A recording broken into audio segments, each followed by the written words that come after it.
Les Israélites ont abandonné ton alliance, ils ont tué tes prophètes. Moi, je suis resté seul et ils cherchent à me prendre la vie. 1 Roi 19:10.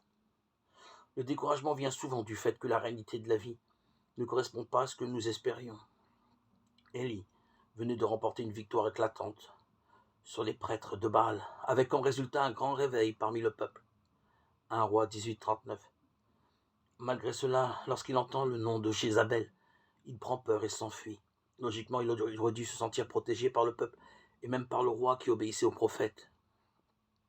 Élie semblait espérer davantage. Quoi en particulier?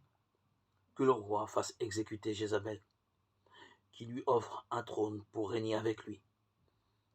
Quand nos rêves s'effondrent, il est normal de céder au découragement, même si ces rêves se sont en partie réalisés.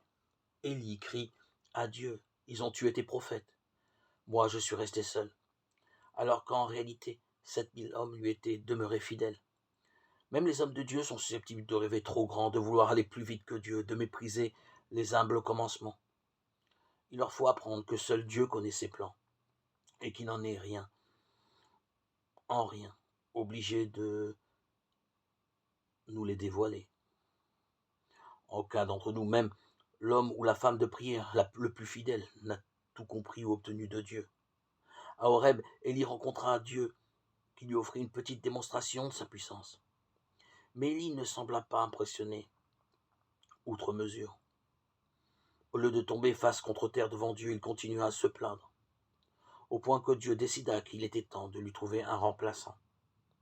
Élie poursuivit un temps son ministère tout en formant son successeur, avant d'être enlevé dans un chariot de feu. Un dernier détail prouvant l'immense compassion de Dieu à notre égard, même quand nous ne marchons pas droit avec lui.